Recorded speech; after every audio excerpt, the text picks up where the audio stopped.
Hello friends, welcome to my YouTube channel घटनाचक्र पूर्वालोकन भारतीय इतिहास की वीडियो सीरीज़ में आज की इस वीडियो में सामाजिक एवं धार्मिक सुधार आंदोलन के बारे में पढ़ेंगे।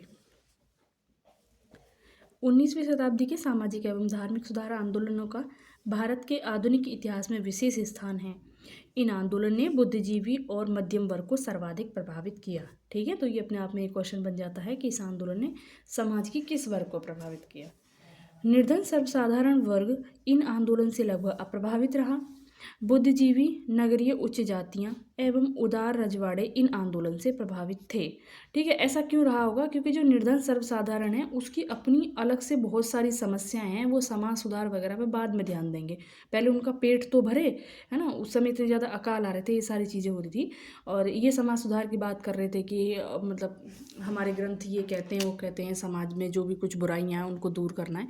तो वही बात है कि पहले पेट भरा होना चाहिए, बाकी जो है इस तरीके के विचार इत्यादि ये बाद में आते हैं। तो जो निर्धन सर्वसाधारण वर्ग है वो इस आंदोलन से प्रभावित रहता है। बुद्धिजीवी, नगरीय उच्च जातियां का मतलब समझ रहे हो, यानी निम्न जातियां क्यों नहीं प्रभावित हो रही थी इस आंदोलन से? क्योंकि उनके अपनी समस्याएं थी। निम्न जातियां एक तो वो गरीब थी, पहले से ही अशिक्षित थी, और दूसरा ये कि तथाकथित निम्न कही जाने वाली जातियां जो हैं जाति संबंधी जो भी भेदभाव है उसको भी वो सहन कर रही थी। तो इन सारी चीज़ों में फंसे होने के कारण उनका इधर कोई ज़्यादा ध्यान था नहीं। उनको लगता था कि हमारे हित की तो कौन ही कहेगा।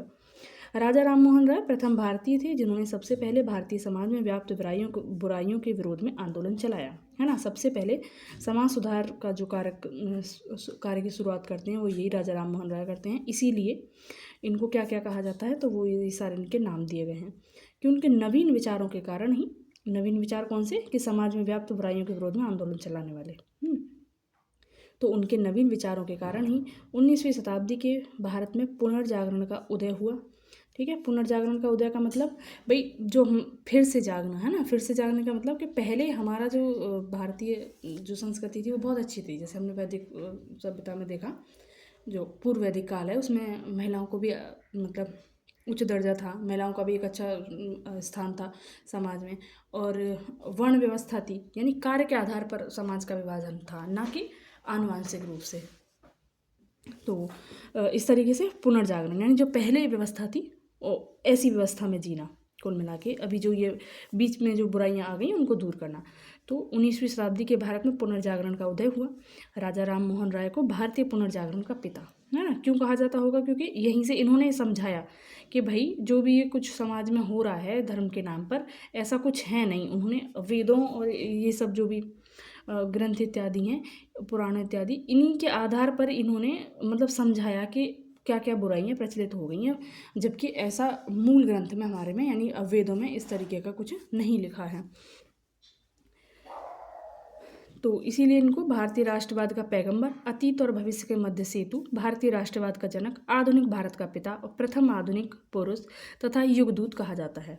देखो, राष्ट्रवाद का जनक हुआ या फिर आधुनिक भारत का पिता हुआ, ये सब इसका मतलब क्या है? मतलब ये कर तो रहे हैं समाज सुधार, तो राष्ट्रवाद से क्या लेना देना है ना। ऐसा क्वेश्चन मतलब लग सकता है कि भाई इनको राष्ट्रवाद का पैगंबर क्यों कहा गया, तो राष्ट्रवाद का जनक क्यों कहा जा रहा है? तो ये तो समाज सुधार कर रहे हैं। देखो, राष्ट्रवाद का मतलब है कि हम एक ही राष्ट्र के लोग हैं, इस तरीके मतलब इस तरीके का भावनात्मक जुड़ाव होना चाहिए लोगों में, है ना।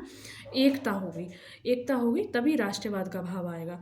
तो एकता के लिए क्या जरूरी है? पहले समाज में एकता होनी चाहिए, है ना। जो समाज में बुराई व्याप्त हैं, जाति आधारित या लिंग आधारित भेदभाव जो है उसको दूर करने के लिए सबसे पहले क्या चाहिए कि जो समाज में ऊंच नीच है उसको लेवल करना, है ना। समाज में सबको एक समान समझना। जब वो आपस में एक समान होंगे तभी तो वो एकता का अनुभव करेंगे।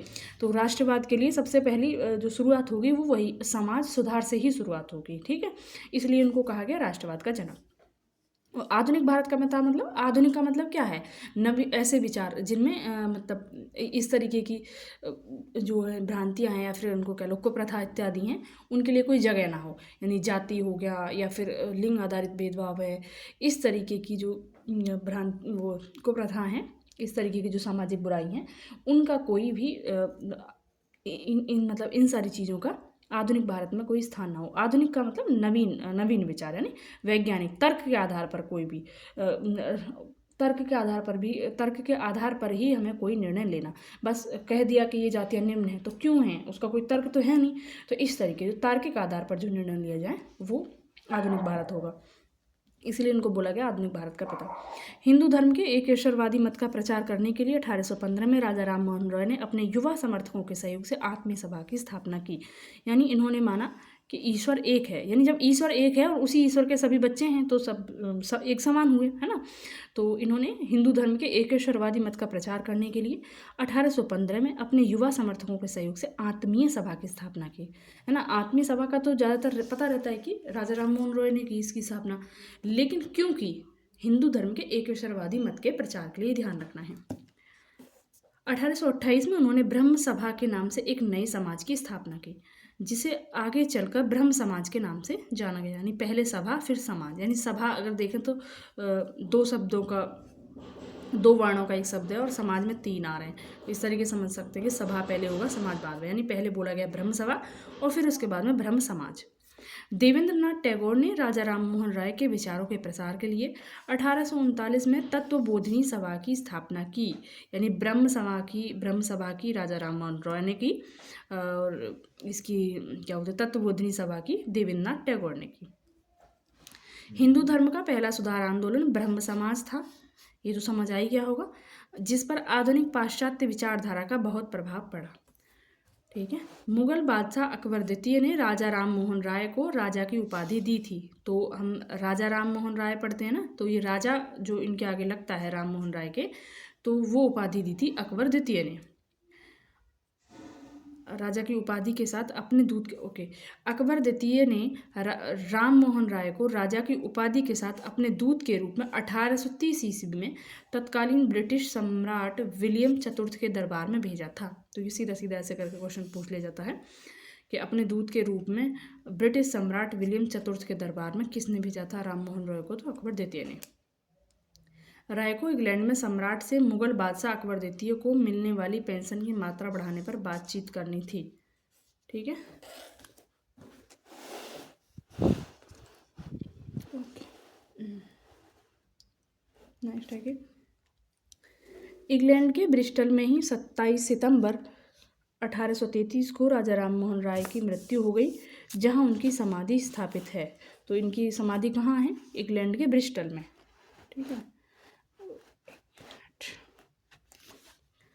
शिक्षा के क्षेत्र में राजा राम मोहन राय अंग्रेजी शिक्षा के पक्षधर थे। उनके अनुसार एक उदारवादी पाश्चात्य शिक्षा ही अज्ञान के अंधकार से हमें निकाल सकती है और भारतीयों को देश के प्रशासन में भाग दिला सकती है। उन्होंने मूर्ति पूजा, बाल विवाह एवं सती प्रथा जैसी सामाजिक कुरीतियों का विरोध किया। रामकृष्ण परमहंस ने इस बात पर जोर दिया था कि ईश्वर, अब ये दूसरे समाज सुधारक के बारे में बात हो रही है। ठीक है। राम मोहन राय के बारे में यहाँ तक इतना ही था, खत्म हो गया। अब यहाँ से रामकृष्ण परमहंस के बारे में पढ़ते हैं। तो रामकृष्ण परमहंस ने इस बात पर जोर दिया था कि ईश्वर तक पहुँचने के कई मार्ग हो सकते हैं। उन्होंने उपासना के सभी रूपों में एक ही परमात्मा की आराधना करते हुए सभी धर्मों के पूजा विधियों में एक ही ईश्वर की खोज की, जिसे पाने के लिए सभी धर्मावलंबी अपने अपने मार्ग से उस गंतव्य का ध्यान करते हैं।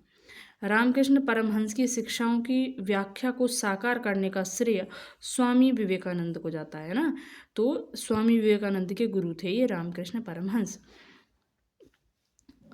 और स्वामी विवेकानंद का समय है 1863 से 1902।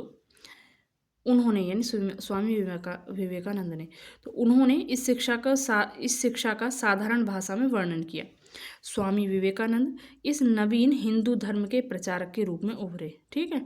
1893 ईस्वी में वे शिकागो गए, जहां उन्होंने वर्ल्ड पार्लियामेंट ऑफ रिलीजन यानी विश्व धर्म संसद में अपना सुप्रसिद्ध भाषण दिया। सुभाष चंद्र बोस ने उनके बारे में कहा था कि जहां तक बंगाल का संबंध है, हम विवेकानंद को आधुनिक राष्ट्रीय आंदोलन का आध्यात्मिक पिता कह सकते हैं।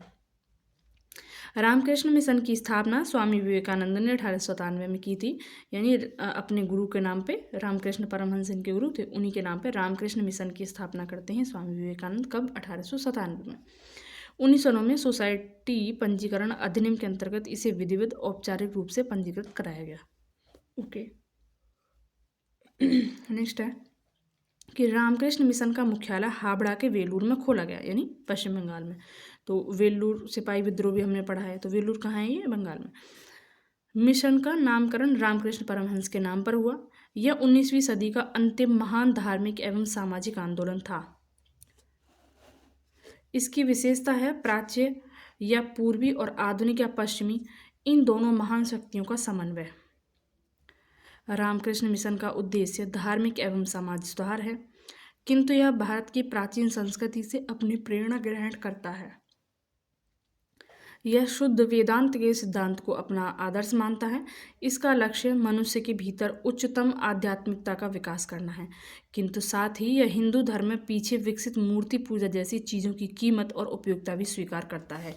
ये महत्वपूर्ण बात है इसके बारे में कि ये ना मूर्ति पूजा को स्वीकार करते हैं। हमें ऐसा लगेगा मूर्ति पूजा का विरोध किया जाता है सब जगह, लेकिन जो ये रामकृष्ण मिशन है, यानी या फिर कहें विवेकानंद, उनके अनुसार जो है मूर्ति पूजा स्वीकृत है। यानी उनका मानना था कि मूर्ति पूजा के माध्यम से व्यक्ति जो है ना भगवान तक अपने आप को कनेक्ट कर पाता है।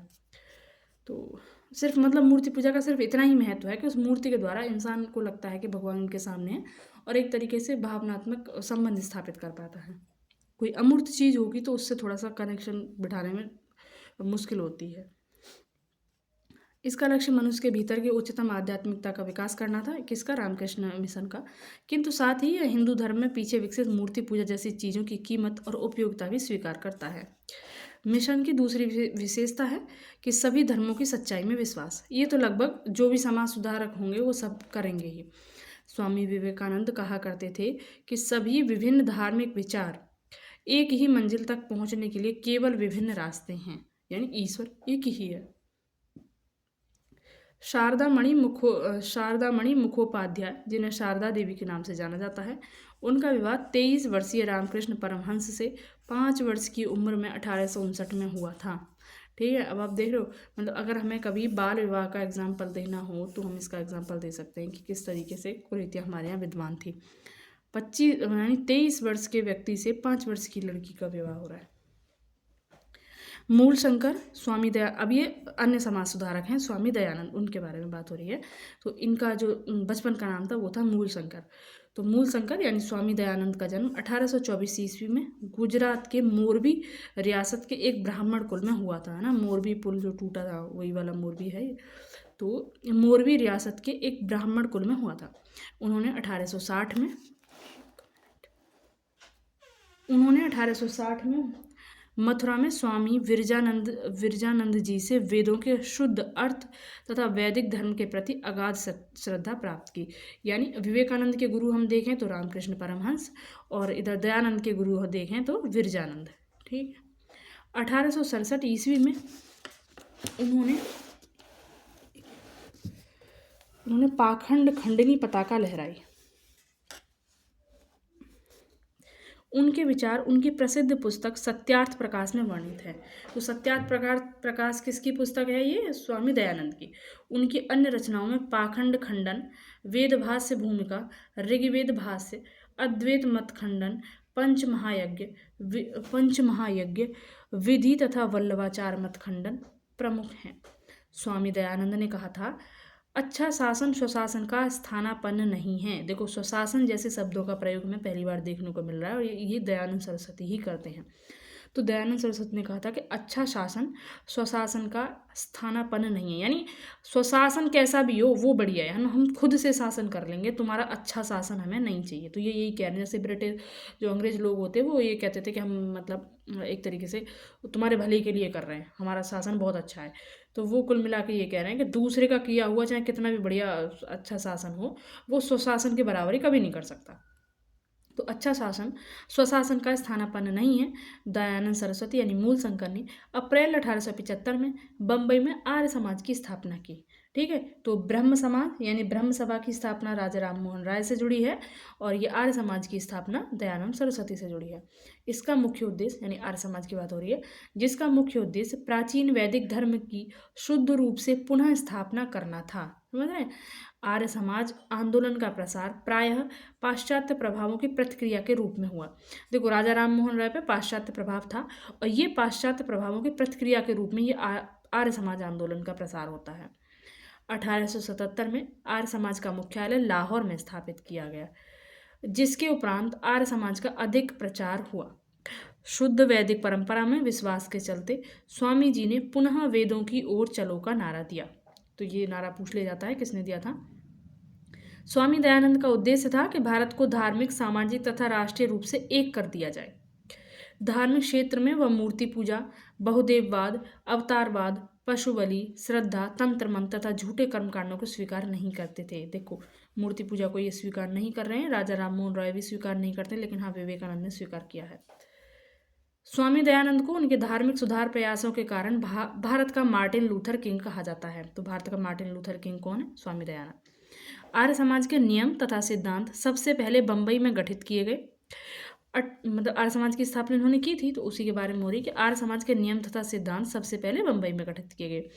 1892 से 93 ईस्वी में आर्य समाज 2 गुटों में बट गया। यानी जब इनकी मृत्यु हो जाती है दयानंद सरस्वती, उसके बाद की बात है कि 1892-93 में आर्य समाज 2 गुटों में बढ़ जाता है। एक गुट पाश्चात्य शिक्षा का समर्थक था, जबकि दूसरा गुट पाश्चात्य शिक्षा का विरोधी था।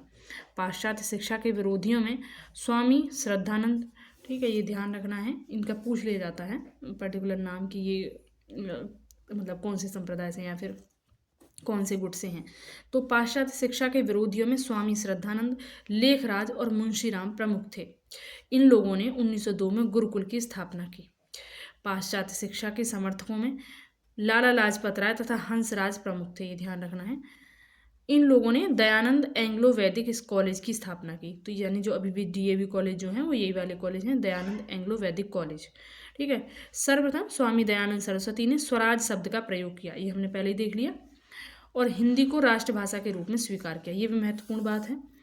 प्रार्थना समाज की स्थापना 1867 ईस्वी में बंबई में आचार्य केशव चंद्र सेन की प्रेरणा से आत्माराम पांडुरंग द्वारा की गई, ठीक है। अब ये हम साउथ की तरफ आ गए हैं थोड़ा सा।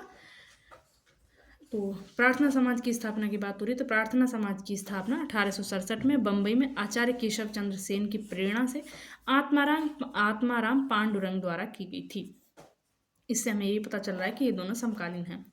महात्मा गोविंद रानाडे इस संस्था से 1869 में जुड़े। इस संस्था का प्रमुख उद्देश्य जाति प्रथा का विरोध, स्त्री पुरुष की विवाह की आयु में वृद्धि, विधवा विवाह एवं स्त्री शिक्षा को प्रोत्साहन देना था। यानी ये मुख्यतः महिलाओं के अधिकारों से जुड़े थे, ये ध्यान रखना है। जो प्रार्थना समाज है उसके बारे में बात हो रही है। रानाडे का उल्लेख पश्चिमी भारत में सांस्कृतिक पुनर्जागरण के अग्रदूत के रूप में किया जाता है।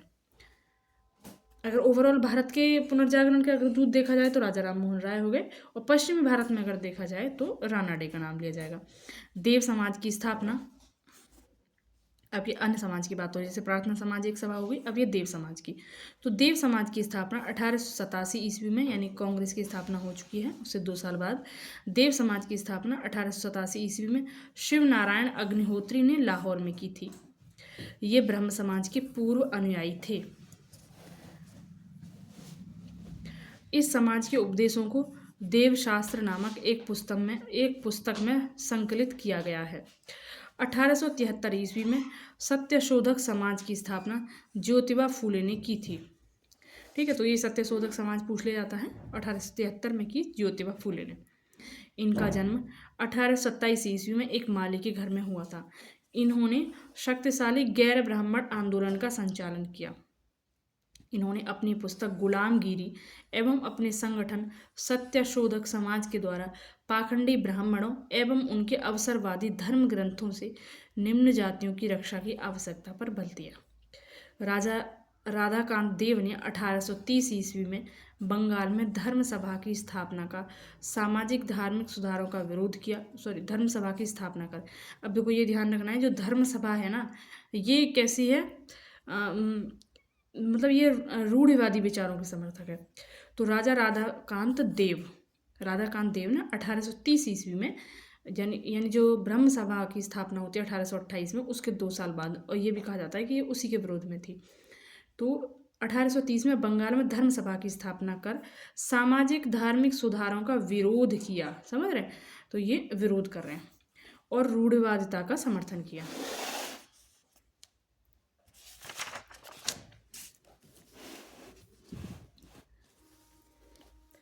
अब ये यूपी से जुड़ा हुआ एक आंदोलन है। राधा स्वामी सत्संग आंदोलन की स्थापना 1861 में आगरा के एक महाजन या बैंकर तुलसीराम, जो कि शिव दयाल साहब या स्वामी जी महाराज के नाम से लोकप्रिय थे, उन्होंने की। राधा स्वामी मत को मानने वाले लोग एक ही परमेश्वर, गुरु की महत्ता, संतों का साथ यानी सत्संग तथा साधारण सामाजिक जीवन में विश्वास करते थे। महाराष्ट्र के समाज सुधारक गोपाल हरि देशमुख, जिनका समय है 1823 से 1892, गोपाल हरि देशमुख लोकहितवादी के रूप में प्रख्यात थे। पेशे की दृष्टि से न्यायाधीश गोपाल हरि, यानी ये कौन थे? ये न्यायाधीश थे। तो पेशे की दृष्टि से न्यायाधीश गोपाल हरि 1880 ईस्वी में गवर्नर जनरल की काउंसिल के भी सदस्य रहे। महाराष्ट्र में विधवा पुनर्विवाह हेतु प्रथम अभियान का नेतृत्व विष्णु परशुराम शास्त्री पंडित ने किया था। ठीक है, ये पूछ ले जाता है। उन्होंने 1850 में विडो रीमैरिज एसोसिएशन की स्थापना की, यानी विधवा पुनर्विवाह संघ की स्थापना इन्होंने की, और साथ ही विधवा पुनर्विवाह आंदोलन भी चलाया। 19वीं सदी के महानतम अब ये पारसी समाज सुधारक के बारे में बात हो रही है। तो 19वीं सदी के महानतम पारसी समाज सुधारक बहरामजी एम मालाबारी यानी BM मालाबारी थे। उनका जन्म बड़ौदा के पारसी परिवार में 1853 में हुआ था। उन्होंने बाल विवाह के खिलाफ तथा विधवा विवाह के समर्थन में एक परिपत्र का संपादन किया। 1891 का सम्मति आयु अधिनियम यानी एज ऑफ कंसेंट एक्ट इन्हीं के प्रयासों से पारित हुआ था। किसके प्रयासों से? BM मालाबारी के प्रयासों से। ठीक है। भारतीय राष्ट्रीय सामाजिक सम्मेलन की स्थापना 1887 ईस्वी में MG रानडे एवं रघुनाथ राव द्वारा की गई थी। भारतीय राष्ट्रीय सामाजिक सम्मेलन कब हो रहा है? कांग्रेस की स्थापना के 2 साल बाद। इस सम्मेलन का प्रमुख उद्देश्य बहुविवाह, बाल विवाह व कुलीनवाद जैसी कुप्रथाओं का समापन करना था। 1885 ईस्वी में जाति अक्षमता कानून यानी कास्ट डिजेबिलिटीज एक्ट द्वारा हिंदुत्व से धर्मांतरित व्यक्तियों के नागरिक अधिकारों की रक्षा का प्रावधान किया गया। यानी पहले क्या होता था कि जो हिंदू धर्म को छोड़कर किसी और धर्म जब कन्वर्ट हो जाते थे तो उनका ना बहिष्कार कर दिया जाता था। तो उसी के संबंध में ये कानून आया था, कास्ट डिजेबिलिटी एक्ट यानी जाति अक्षमता कानून। इसके द्वारा क्या हुआ कि भाई हिंदुत्व से धर्मांतरित व्यक्ति, अगर किसी ने हिंदू से किसी और धर्म में धर्मांतरण किया है तो उसके नागरिक अधिकारों की रक्षा की जाएगी। यानी पहले क्या होता था, उसका बहिष्कार कर दिया जाता था। 1856 ईस्वी के हिंदू विधवा पुनर्विवाह कानून, जिसे बोलते हैं हिंदू विडो रीमैरिज एक्ट, 1857 की क्रांति से 1 वर्ष पहले। ठीक है। तो 1856 ईस्वी के हिंदू विधवा पुनर्विवाह कानून द्वारा विधवाओं के पुनर्विवाह को कानून संगत बनाया गया, यानी उसको मान्यता दी गई। सती निषेध रेगुलेशन लॉर्ड विलियम बेंटिक के समय 1829 ईस्वी में बनाया गया। कलकत्ता के संस्कृत कॉलेज के आचार्य ईश्वर चंद्र विद्यासागर ने विधवा पुनर्विवाह के लिए अथक संघर्ष किया। इन्हीं के प्रयासों से विडो रीमैरिज एक्ट आता है 1856 में। इन्होंने यह प्रमाणित करने का प्रयास किया कि वेदों में विधवा विवाह की मान्यता दी गई है। इनके प्रयासों के फलस्वरूप 26 जुलाई 1856 को हिंदू विधवा पुनर्विवाह अधिनियम पारित हुआ। राजा राममोहन राय ने सती प्रथा का प्रबल विरोध किया। यह उन्हीं के प्रयासों का फल था कि 1829 में 17वें नियम के अनुसार विधवाओं को जीवित जलाना बंद कर दिया गया। तो ये नियम भी पूछ ले जाता है, सती और 17वां, ईजी है याद करना। तो 1829 का 17वें नियम के अनुसार, ठीक है, न्यायालय को आज्ञा दी गई कि वे ऐसे मामलों में सदोष मानव हत्या के लिए मुकदमा चलाएं और दोषियों को दंडित करें। लॉर्ड एलन बरो के काल में 1843 के एक्ट 5 में गुलामी यानी दासता को गैर कानूनी बना दिया गया। केशव चंद्र सेन ने 1872 में नेटिव मैरिज एक्ट को पारित कराने में महत्वपूर्ण भूमिका निभाई। ठीक है। इस एक्ट में लड़कियों के लिए विवाह की न्यूनतम आयु 14 वर्ष तथा लड़कों के लिए न्यूनतम आयु 18 वर्ष निर्धारित की गई। तो केशव चंद्र सेन का नाम याद रखना है विवाह की आयु कम करने के संबंध में, और ईश्वर चंद्र विद्यासागर का नाम याद रखना है विधवा पुनर्विवाह के संबंध में, और राजा राममोहन राय का नाम याद रखना है सती प्रथा के संबंध में। ठीक है, ओके। इस एक्ट से लड़कियों के लिए विवाह की न्यूनतम आयु 14 और लड़कों के लिए 18। इसे ब्रह्म विवाह अधिनियम भी कहा गया। वर्ष 1929 में अजमेर निवासी एवं न्यायाधीश डॉक्टर हरविलास शारदा के प्रयत्नों से एक बाल विवाह निषेध कानून बन पाया। उन्हीं के नाम पर इसे शारदा अधिनियम या शारदा एक्ट कहा गया।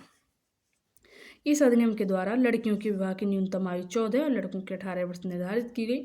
थियोसोफिकल सोसाइटी की स्थापना एक रूसी महिला, अब ये अन्य समाज सुधारक संस्था के बारे में बात हो रही है कि थियोसोफिकल सोसाइटी की स्थापना एक रूसी महिला मैडम एवं पी ब्लाविटस्की, अमेरिकी सैनिक अधिकारी कर्नल अल्काट, विलियम क्वान जज एवं अन्य द्वारा 1875 में न्यूयॉर्क में की गई थी। इस सोसाइटी के संस्थापक 1882 ईस्वी में मद्रास के पास अडयार नामक स्थान पर सोसाइटी का मुख्यालय स्थापित किया। ठीक है, तो सबसे पहला जो मुख्यालय अगर देखेंगे तो मद्रास के पास अडयार जगह पे होता है होम रूल सोसाइटी का स्थापना, थियोसोफिकल सोसाइटी की स्थापना। 1889 में श्रीमती एनी बेसेंट द्वारा इस सोसाइटी की सदस्य 1889 ईस्वी में श्रीमती एनी बेसेंट इस सोसाइटी की सदस्य बनी तथा 1893 में भारत आकर उन्होंने सोसाइटी के लिए सर्वाधिक सक्रिय भूमिका निभाई। श्रीमती एनी बेसेंट ने प्राचीन हिंदू धर्म को विश्व का अत्यधिक गूढ़ एवं आध्यात्मिक धर्म माना। थियोसोफी या ब्रह्म विद्या हिंदू धर्म के आध्यात्मिक दर्शन और कर्म सिद्धांत तथा आत्मा के पुनर्जन्म के सिद्धांत का समर्थन करती है।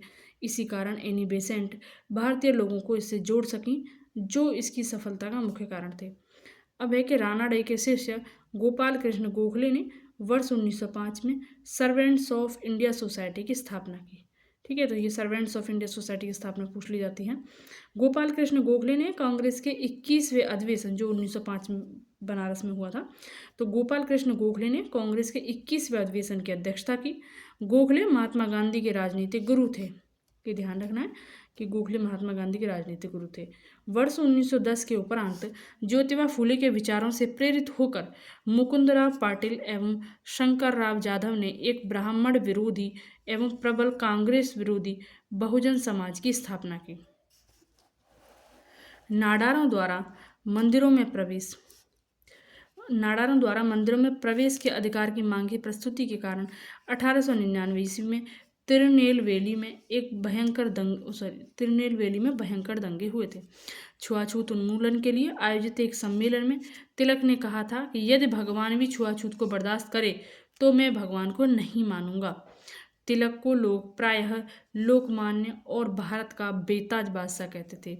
दार उल उलूम देवबंद के संस्थापक, ये अब अन्य आंदोलन के बारे में बात हो रही है, यानी सहारनपुर में हुआ था ये आंदोलन जो कि पड़ता है यूपी में।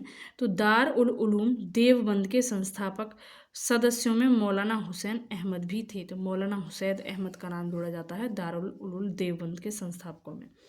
दार उल उलूम देवबंद की स्थापना 1866 ईस्वी में हुई थी। इसके बाद इससे संबंधित क्वेश्चन है, मिलते हैं नेक्स्ट वीडियो में। Thank you.